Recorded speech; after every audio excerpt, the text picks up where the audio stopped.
السلام عليكم، ازيكم يا جماعه؟ عاملين ايه؟ يا رب تكونوا بخير. رمضان كريم عليكم. كان في فار حب يقول للاسد كلمتين.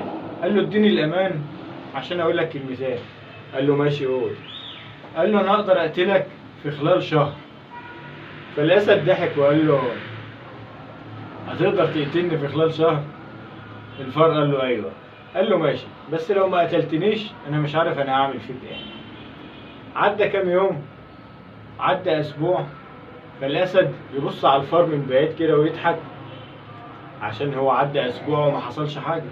الاسبوع التاني برضه يفكر الاسد، قاعد يفكر فيه.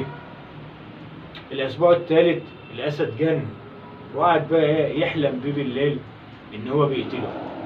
قاعد يفكر في الاسد قاعد يفكر في الفار لما خلاص يعني هيتهبل، مع انه فار وده اسد.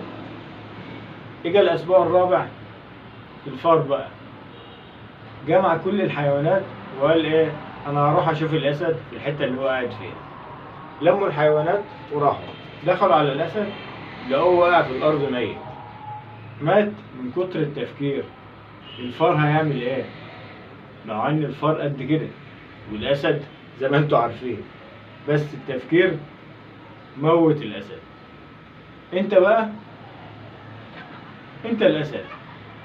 ايوه انت لما بتفكر في مشاكلك حتى لو مشكلة صغيرة كده بتعملها كبيرة، مع ان هي هتعدي والله.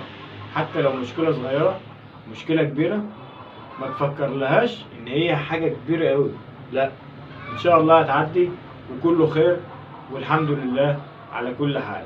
سلام.